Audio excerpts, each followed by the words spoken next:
Hi, I'm Linda Downing, and this is my case study for AEP 858, and that's Module 11, Every Day Counts. So first we're going to begin by summarizing the case. We have the unknown community, which is a large urban community of middle-income families, but some students live in poverty and others are from high-income families. Recently, Hispanic and Asian families have moved to the area, creating a more diverse community. Then we have the unknown school district. It's a large urban district with many high schools. Student population has become more diverse in recent years. Then we have Golden Oak High School, which serves 965 students in grades 9 through 12.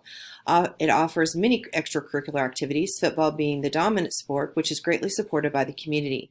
School has a large turnover rate, has a low turnover rate among its veteran teacher staff.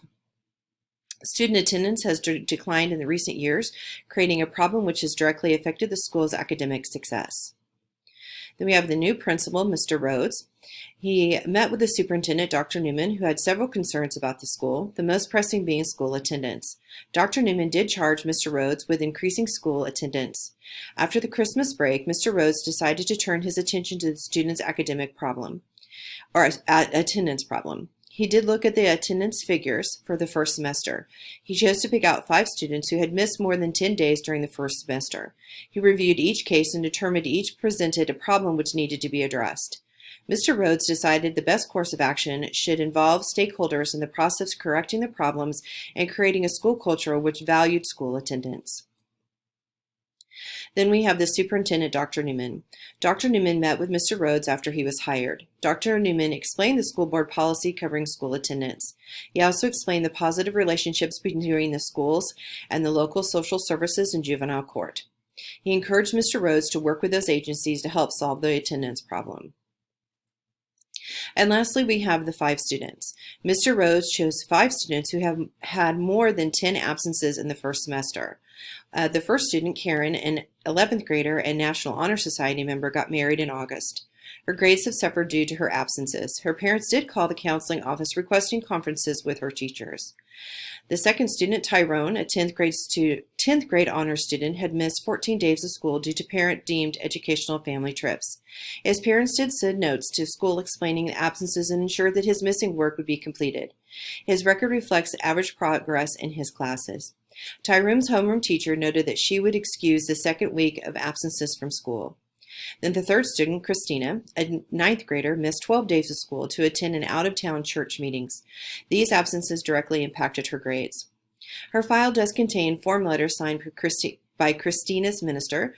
Christina's homeroom teacher initialed, dated, and approved each of those form letters.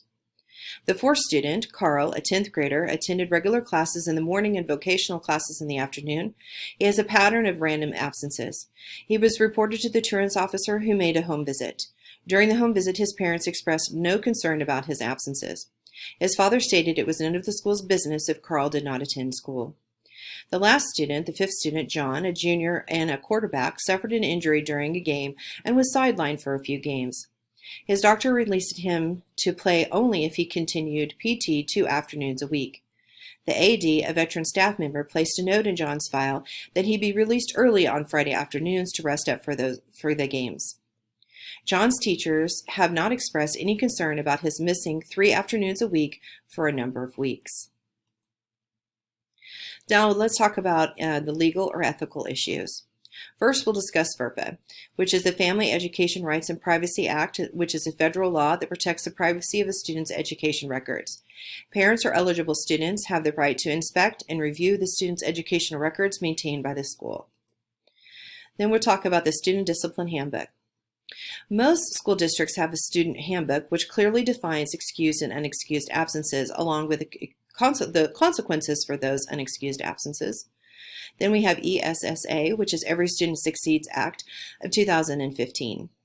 It states parents are full partners in their child's education and are included as appropriate in decision-making on advisory committees to assess in the education of their child. It also states there are important requirements for school absenteeism reporting. The law requires all states to include chronic absence data in their school report cards. Now we talk about student marriage. According to Kansas marriage law, minors under the age of 16 or 17 are able to get married when given the consent of both of their parents or guardians, or one parent along with judicial consent. A minor does become emancipated when he or she marries. Then we have the school board policy. According to Dr. Newman, the school board policy on absences was aligned with state law, which allowed excused absences only for illness, death in the immediate family, inclement weather, or a valid reason determined by the principal with prior approval. Also, the board allowed for students' grades to be penalized for unexcused absences in the excess of 5. Teachers are allowed to subtract 10 points from a student's total number of points for the quarter due to 5 or more absences in the class. So let's talk about what has happened. The new principal of Golden Oak High School, Mr. Rhodes, has been charged by the superintendent, Dr. Newman, to reverse the current trend of high chronic absenteeism, which has had a direct impact on student achievement. So who is involved in this case? The principal, Mr. Rhodes. This is his first year at Golden Oak High School. How old is he? How many years of experience does he have in the education field? What kind of data collection for absences has he done, if any? Does he communicate regularly with the superintendent? How does his staff feel about him? Does he work to create meaningful relationships with all staff and students? Does he promote the well-being of his staff and students? Then we have the superintendent, Dr. Newman. I have no idea of his experience in education. How long has he been the superintendent? And he's very concerned about high chronic absenteeism at Golden Oak High School. Then we have the 5 students. Each student case represents an issue with chronic absenteeism, how the school and staff dealt with each problem. The staff of Golden Oak High School. The staff members. There have been staff members who have taken upon themselves to excuse or accept absences, which is not in the realm of their responsibilities, nor their job descriptions. More than one teacher has accepted absences as excused by signing off on the forms or paperwork. The athletic director chose to excuse a student from classes every Friday afternoon before games. Guidance counselors have not followed up with students who may be struggling with new life situations. Attendance counselor chose to file truancy on one student with absences but not others. Why? Is there a culture which has 2 or 3 different rules or expectations based on who you are? Now, where is this happening? The unknown school district. Much is unknown about the school district. It's not mentioned in the study. How many teachers does the district employ? How many superintendents? What is the student's population? How diverse is the student body? And does the staff represent that diversity? Then we have Golden Oak High School. So many questions. Is there data kept on absenteeism or any data at all? How many are on free and reduced lunches? How many staff members? Does the staff reflect the diversity of the student population? Is the school well or poor performing? Are there committees such as curriculum, discipline, or absences? Are there instructional coaches? Are there guidance counselors? Do they counsel students or do they just handle scheduling? Is the building accessible to all students and staff? Is the school set up by teams? Are the classrooms arranged accordingly? Is there technology readily accessible to staff and students? What does professional development look like? What is the culture of the school? Does the administration work to create a collaborative, inclusive, and diverse culture? How often are administrators in the classrooms? What are the school initiatives, and how are those being promoted? So what programs are involved? Once again, we have the unknown school district. It's not mentioned in the case study, but there is a school district policy on absences. We have the Golden Oak High School. Is there a student handbook on excused or unexcused absences? Is there a building leadership team or other committees? And how is it involved in the community how is the community involved in the school? Then we have the administrative team. Only the principal is mentioned in the case study. It is unknown how many administrators there are. It is a large school, so we can assume that there is more than one. Now we'll talk about the stakeholders. So we'll review and analyze. We have the unknown town. It's a large urban community, mostly of middle income families, which is becoming more diverse. We have parents. We have working parents who have little time for their children's after-school activities due to commuting to and from work. The school board is not mentioned in the case study. We can assume it is an elected school board and not appointed. We have community members, which are also not mentioned in the case study, but they are very supportive of the football program.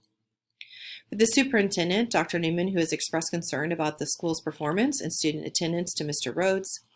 We have the staff of the Golden Oak High School questions about counselors, principals, number of teachers per grade, elective teachers, number of special educators, number of office staff, number of pairs, both special education and otherwise, and there are concerns about the staff members who are excusing absences such as the teachers and the AD. Then we have the staff of the unknown school district. Much is unknown. How many? Number of minorities as teachers as high-level positions? Are they well paid? Is the pay fair and based on experience? Okay, now we're going to talk about the options that I have come up with to help solve this problem. The first, obviously, the principal could do nothing. The pros to that is it keeps the peace and it's probably easier for a time. The cons is he will not be doing his job to the best of his ability. Student absences will continue. Student school success will suffer due to high chronic absenteeism. The data needed to answer the questions of chronic absenteeism will not be generated. It will damage the reputation of him being a fair and impartial school leader and damage the reputation of the school.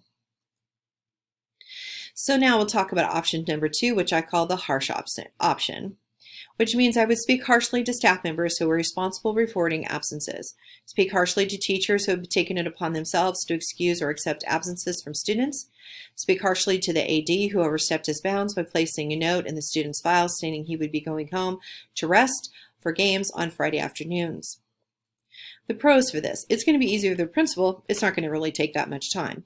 However, and also the principal gains control of the situation and the student unexcused absences. But there are significant cons to this approach.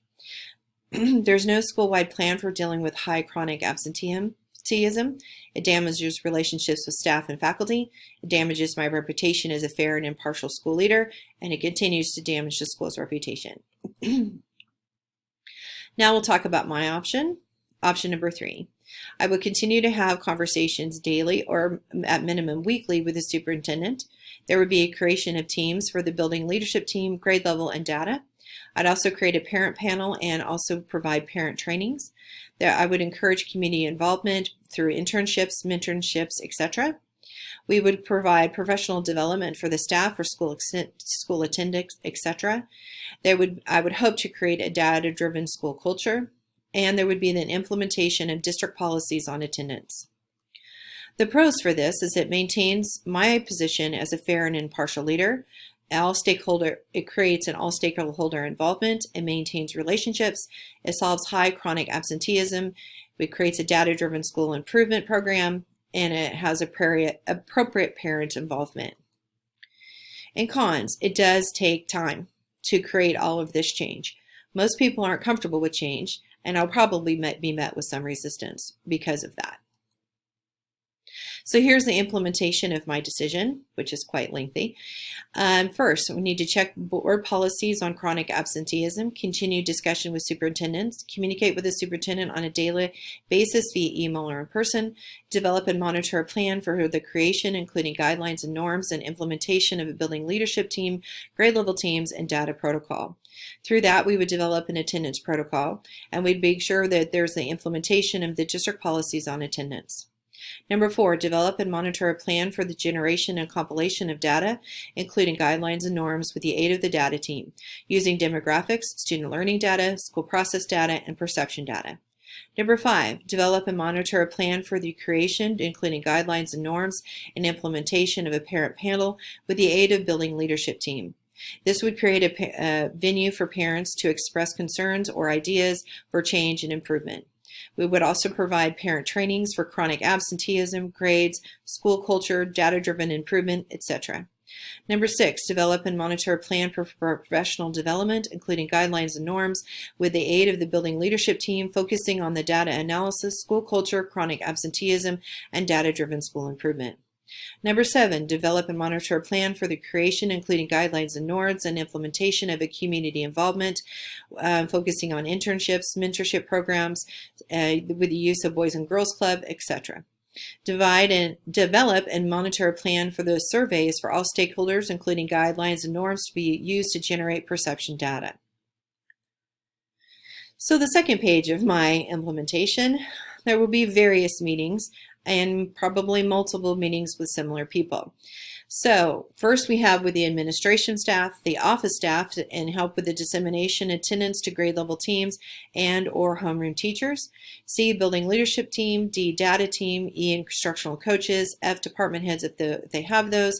G, grade level teams. H, the athletic director to discuss how new absence protocols, being sure to point out he is no longer able to excuse absences from school. I, coaching staff. J, club staff. K, certified staff, discussion about new absences protocol, being sure to point out teachers cannot excuse absences from school. 11, faculty, and M, parent panel. Number 10, I would create a public statement concerning the public panel and the building leadership team, place it in the local paper, school website, and social media. And last and not least, I will need to be flexible. Change is challenging and it takes time. So I didn't have any resources, so sorry, that's blank. All right, well, thank you for your time.